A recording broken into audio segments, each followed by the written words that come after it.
My name is Devon Bennett. I am the owner of Sound Therapy and Microdosing Mushrooms in Nanaimo, here in Nanaimo. What I do is I'm a yoga teacher who also offers massage and sound therapy. And recently I've moved towards psychedelic trip sitting and microdose coaching for people. Yeah, I also do a little bit of personal training with people and as well as some one-on-one coaching. Well, it all happened quite synchronistically, actually. I was taking microdoses myself. A friend of mine was making them in Victoria and bringing them and sharing them with me. And I had incredible results almost immediately. After about 20 days, I could really feel the difference. I felt quite uplifted. Life felt quite light. So I started to share this with friends of mine as well. To help them, people I saw that were in a tough time, I would share with them microdosing. And one of my first clients was actually just learning to build Google My Business websites. And she decided, as a gift to me for the help that I'd given her, she was going to build me a website. And it had incredible success. The phone started to ring almost immediately with it. And so that's how the microdose journey started. For the macrodose and psychedelic trip sitting, I was actually headhunted by a company called Mycelia JM in Jamaica, and they flew me out to Jamaica this January to host a psychedelic retreat in Ocho Rios.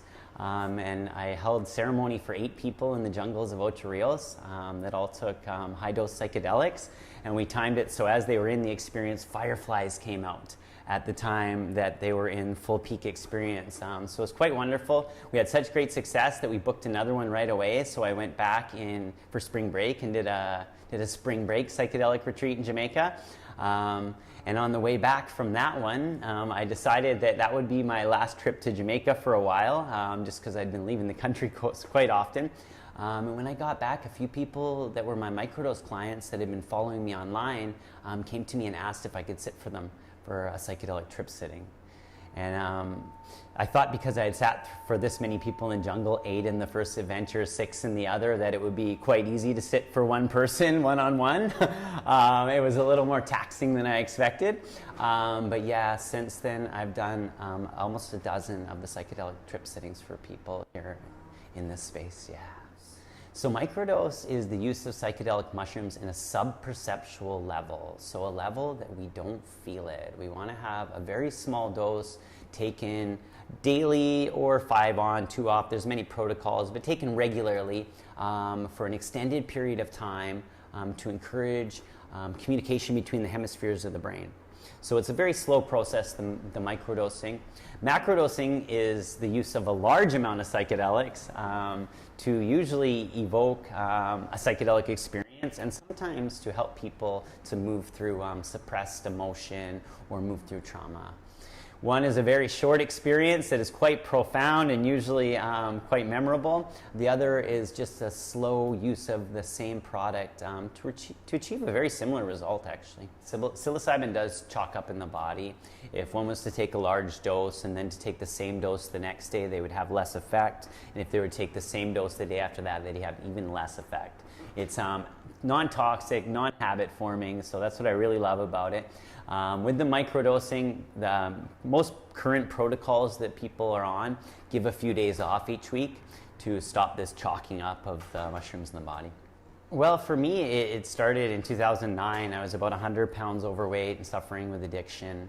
And I came very close to death. I had a near-death experience in 2009 in which I was out of my body and free from my inner monologue. I'd realized at this point that I'd developed quite a victim's inner monologue, being away from it. And I also was able to see my life in review. If you ever hear people say their life flashes before their eyes, I was able to see my life in review. When I saw my life in review, I realized I was not the victim of my life. It was my own decisions that had brought me to the place where I got. So after I was revived, after my near-death experience, I was almost immediately drawn towards meditation. I just wanted to get to that place of no mind again. It was so nice to be away from my inner monologue. So I was kind of set on getting back to that place. So I got into meditation and then yoga. I began practicing yoga quite intently, and then I was gifted a 50-hour teacher training by my sweet mother. Almost about a week after I completed it, a yoga teacher didn't show up.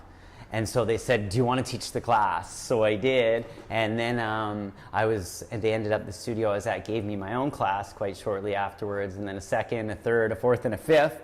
And then a few other studios in town came and got me. And at one point I was teaching about 15 yoga classes a week. I started to collect singing bowls to accompany the yoga. And along the way, one of my practitioners in my classes asked if I would like to learn shiatsu and acupressure massage. So we made a deal for the yoga classes for the training, and I got to learn massage. So that's how that all unfolded. I was planning to go to Jamaica to do a yoga retreat, and I told the man who owned the company that I was doing the microdoses. And he had told me that he'd ran into a mycologist in Jamaica that owned a large piece of property on the White River in Ocho Rios, and that he was doing something called jungle therapy. So he invited me to the jungle to host this retreat and to teach the yoga, do massage, and hold ceremony. So it happened all very synchronistically. It was not planned. The yoga teacher, the masseur, or the psychedelic trip sitting, none of this was a plan I had one day. This is what I was going to do. It all seemed to unfold quite synchronistically.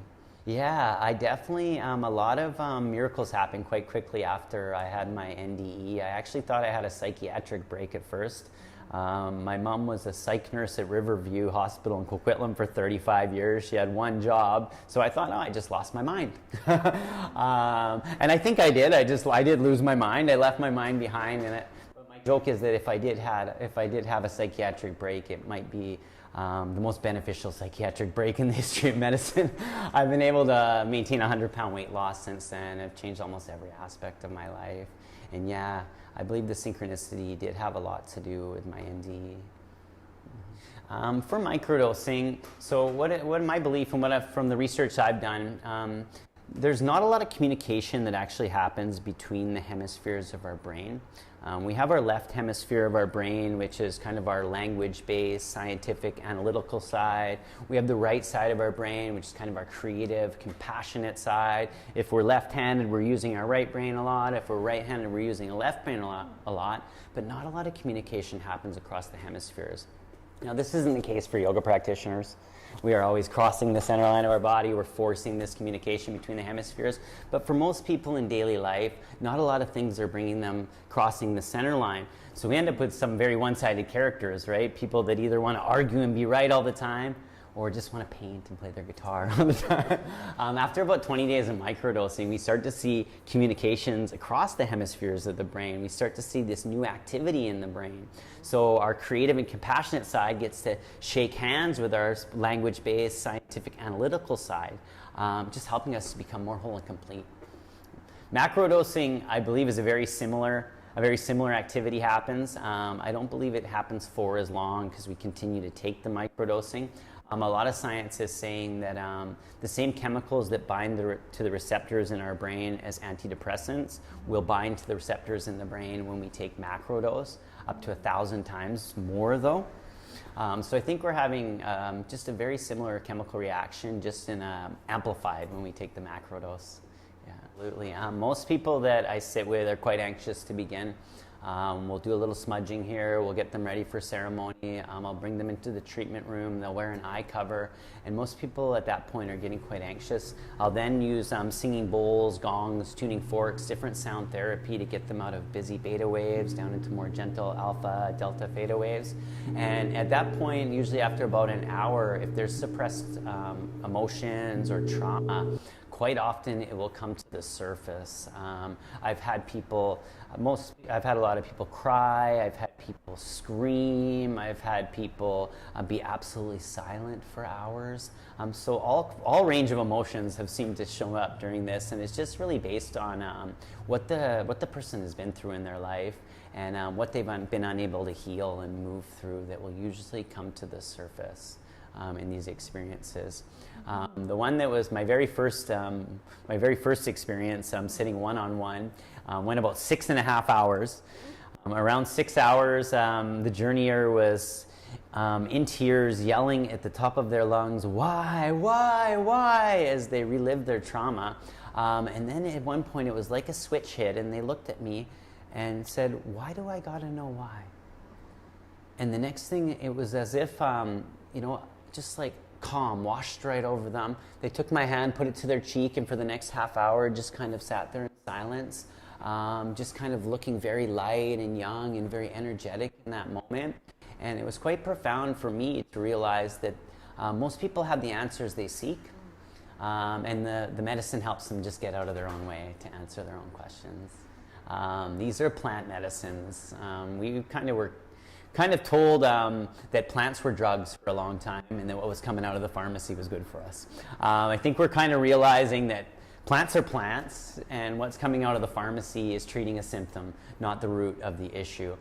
So I think we're kind of seeing this, I don't know the word, but this rebirth of plant medicines. We're realizing that what comes out of the earth is good medicine for us. Yeah. And it's been around a long time, and don't think it's going anywhere. We're seeing a big resurgence in psychedelics as we're starting to see the war on drugs end, which is fantastic. About time. But I think we're going to see, I honestly believe that Western medicine will have to change eventually here. I think we'll look back at it one day and think of it in a very archaic way, that we kind of did some wild things to intervene, and we became hyper-focused on making people comfortable. I think the Western medicine system and the Eastern kind of ceremonial system have that in opposition. If you head towards a Western medical system, they're going to try to make you comfortable. If you go in and complain of discomfort, they will try to treat that discomfort as quickly as they can and then send you out into an unsafe world.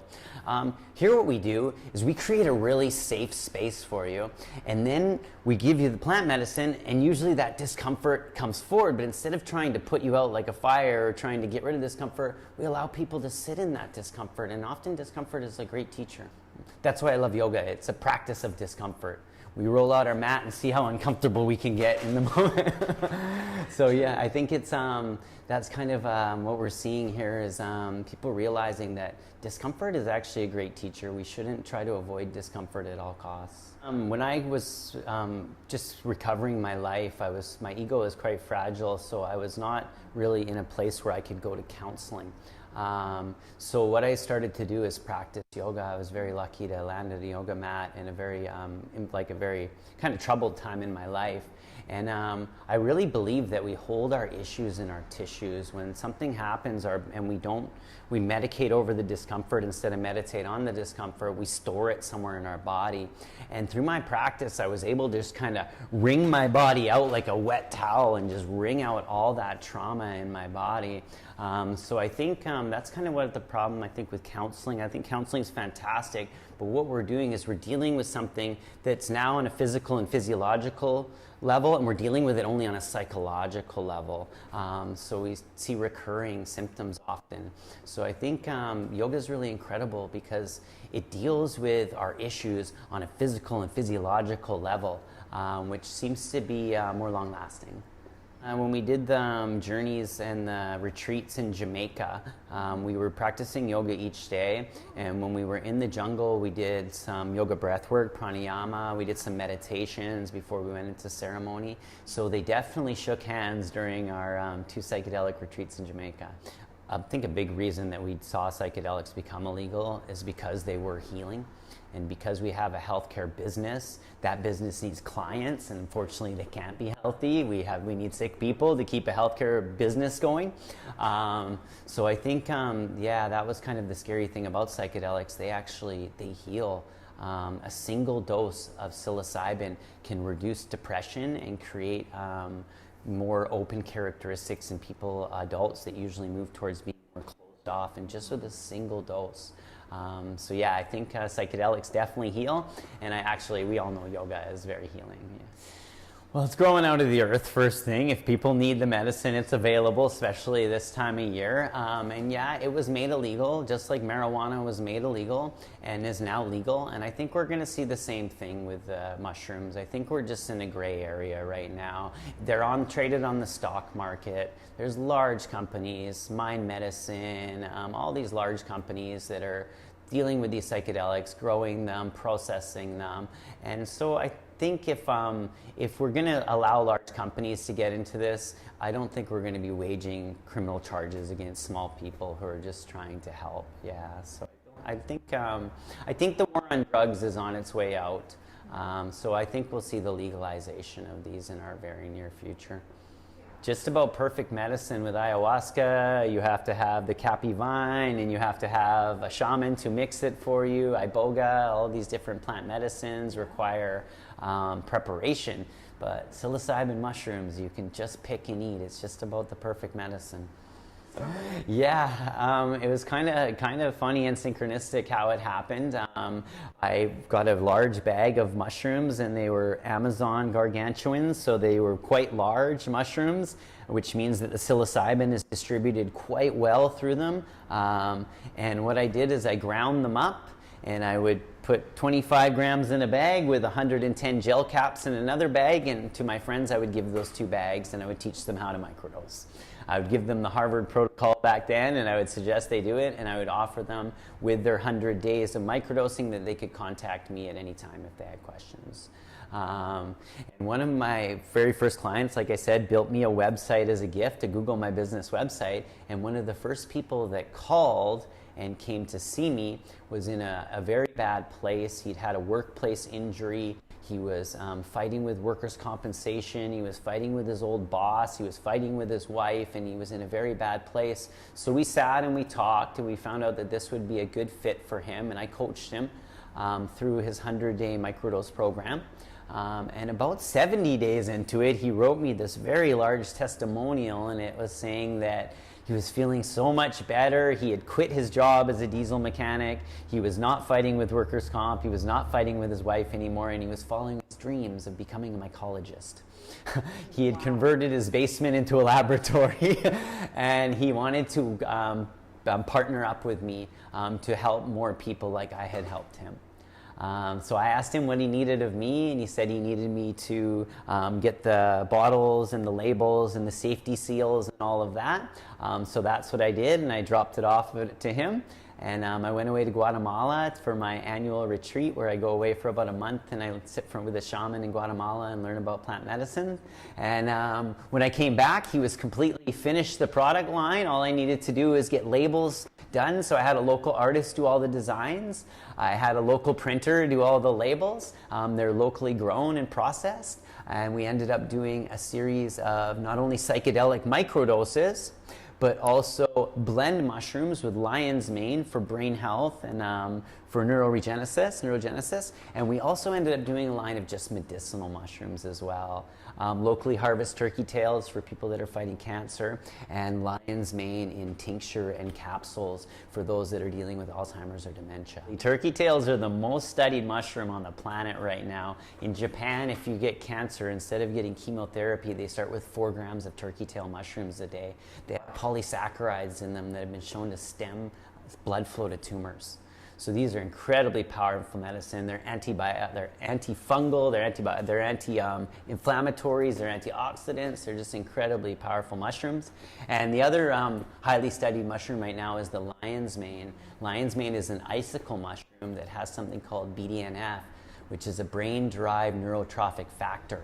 It means it can actually help us to grow new brain cells in our hippocampus while rebuilding the mylar sheath of our nerves. So people with nerve issues are getting great benefit from this mushroom as well. It's incredibly powerful. These are really well concentrated too, so you can get a lot of the mushroom with not having to eat a lot of the mushroom.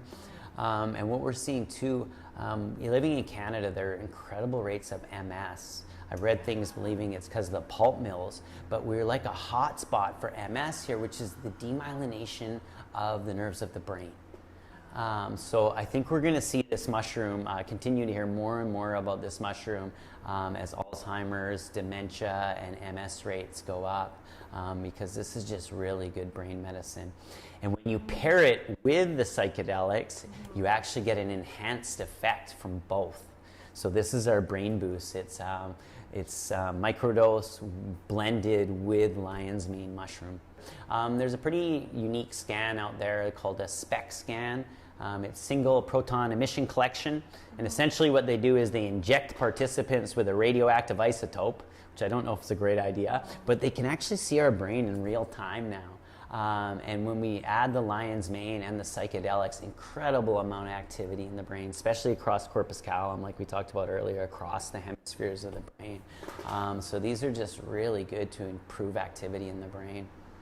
Well, they're taboo, first of all, for the psychedelics. A lot of people go drugs. They're drugs. And then I quickly tell them, no, they're fungi. But we've been, we were pretty well programmed to believe that marijuana was a hardcore drug when really it was just the hemp that they were trying to get rid of. And I think the same thing with the mushrooms. It was driven down our throat that these medicines were drugs. And a lot of people are still trying to unprogram themselves from that belief. Well, there are definitely apps for this, and there's lots of written material out there. With the cost of mushrooms, I often say to my friends, like, if you can get a bag this big for $75, what's the value of your life for the psychedelics?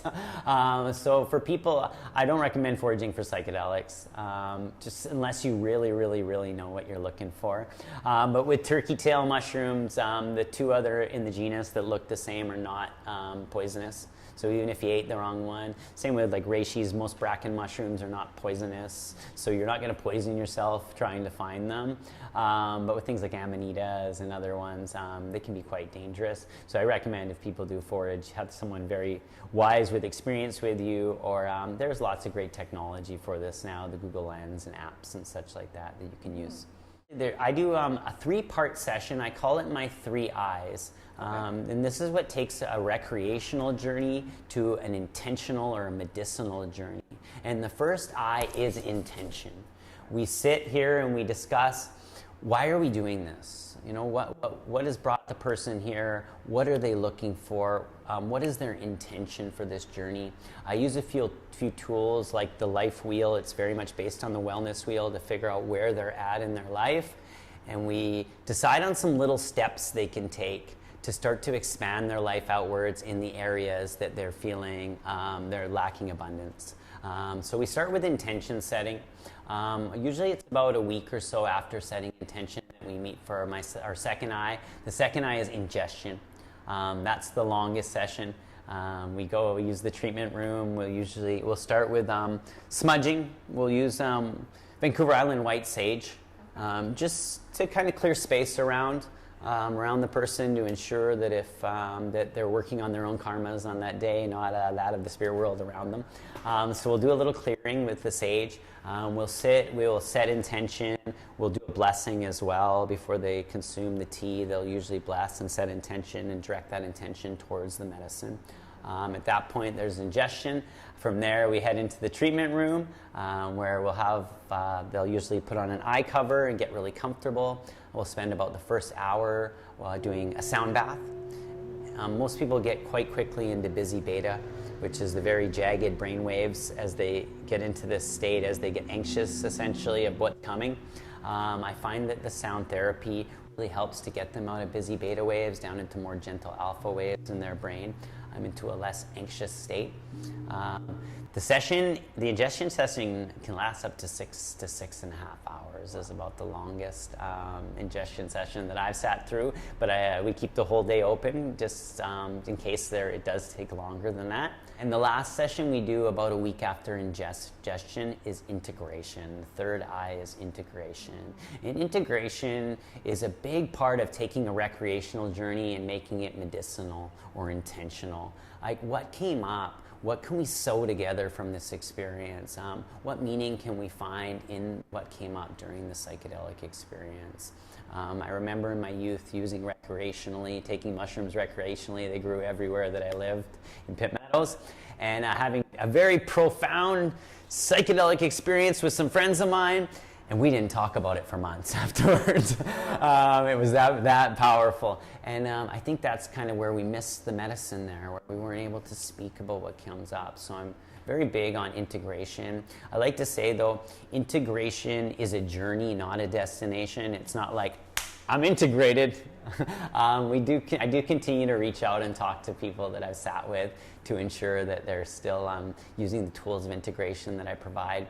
I've created a personal development program for people online. It's called Reset, Rebuild, Rejoice, and it is helps them to begin to journal, as well as practice gratitude and do some other little habits to help them really integrate this experience into their life. If people are like dealing with anxiety, depression, or addiction, these, I believe, in my mind, are illness of thought.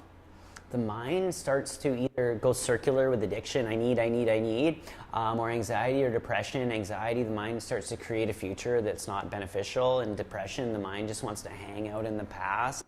There's so many wonderful tools to teach us presence and to help us get through anxiety, depression, and addiction. And I know it's possible because I've done it myself. So I'm really eager and optimistic that we can get people, we can fix people. We have a huge growing homeless problem in Nanaimo, and it seems everywhere I go, I seem to see more and more homeless people. And I know homelessness isn't the issue. We have these wet houses now. We have all these places. It's the mental illness. It's the mind left unchecked. And I really think there's hope for people. If people need support, I encourage them to reach out. The consultation and the meeting are absolutely free. I also do karma work for people that can't afford journeys. I've sat with people that can't afford journeys if they've just asked, so I'm open to that as well, or energy exchange. So if people are feeling hopeless, I just want people to know that there's hope. There's ways to get through these tough times. There's ways to get out of our head into our body. There's ways to heal our body and to heal our mind. On my website, www.microdosingmushroomsnanaimo.com. They can come visit me here on 59 Nickel Street downtown. I'm by appointment only, but it's a free consultation for people to see if they're a good fit. And that's the best way to get a hold of me, online or in person. You can also call or text me.